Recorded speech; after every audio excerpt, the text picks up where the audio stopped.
हम अमीटर हम पढ़ चुके थे कि अमीटर कैसे बनाते हैं। तो अमीटर जब हमने बनाया था तो मैंने बताया था आपको अमीटर बनाने के लिए हम कीलकित कुंडली गैल्वेनोमीटर के समांतर क्रम में एक अत्यंत छोटा प्रतिरोध जोड़ देते हैं।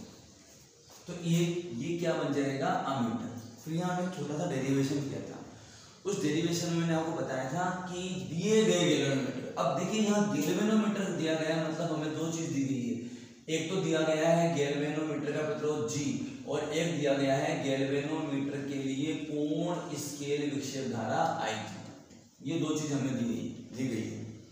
दिए गए गैल्वेनोमीटर को दी गई परास के अमीटर में बदलना है। अब दी गई परास मतलब मान लीजिए हमें इसे I परास, तो ये परास क्या होती है, परास वह अधिकतम मान होता है जिसे वो अमीटर नाप सकता है। विद्युत धारा का वह अधिकतम मान जिसे वो अमीटर नाप सकता है उसे क्या कहते हैं, उसकी परास कहते हैं। ठीक है, तो जब आई परास की धारा भेजेंगे तो इसमें पूर्ण स्केल विक्षेप आएगा, क्योंकि इसकी परास के बराबर धारा जा रही है।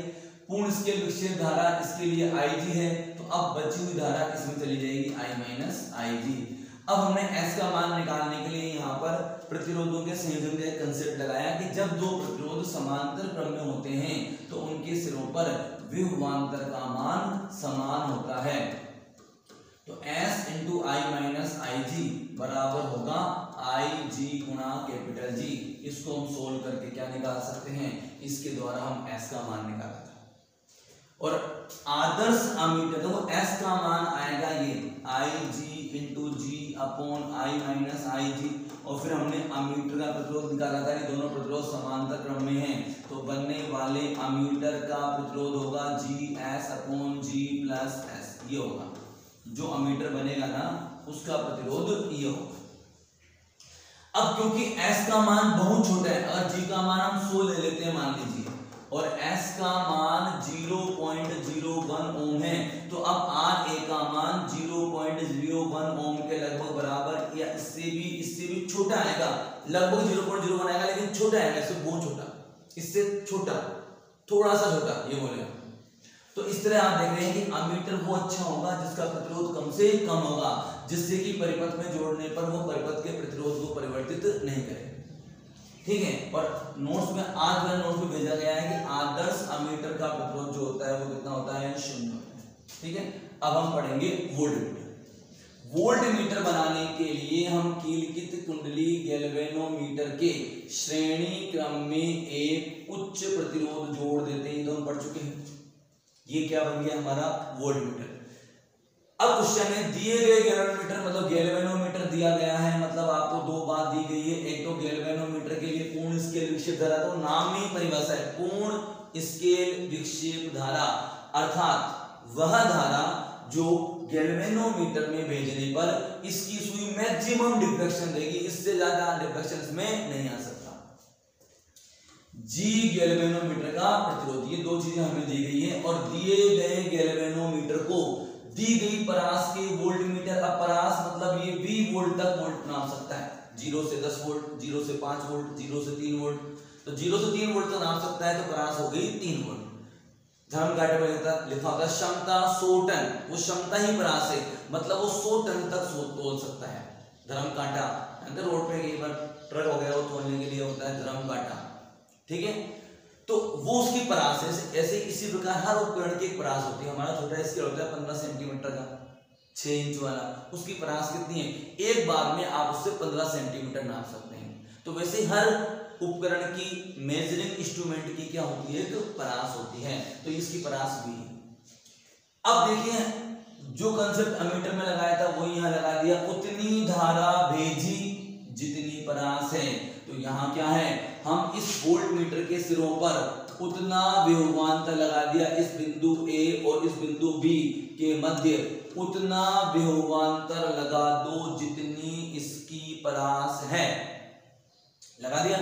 तो इसके अंदर क्या आएगा, इसके अंदर आएगा पूर्ण स्केल विक्षेप। जैसे वहां पर भी क्या था, जितनी परास से उतनी धारा भेजेंगे तो क्या आएगा, पूर्ण स्केल विक्षेप। तो IG धारा इधर जाएगी, बची हुई इधर जाएगी।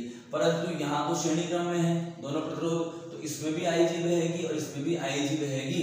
लेकिन जब हमने उतना विभवांतर लगाया है A और B के मध्य जितनी परास है, तो V का मान कितना लिख सकते हैं? इन दो बिंदुओं के मध्य विभवांतर होता है धारा गुणा प्रतिरोध। इन दोनों बिंदुओं के मध्य कुल प्रतिरोध होगा G+R। हमें मान किसका निकालना है? R का।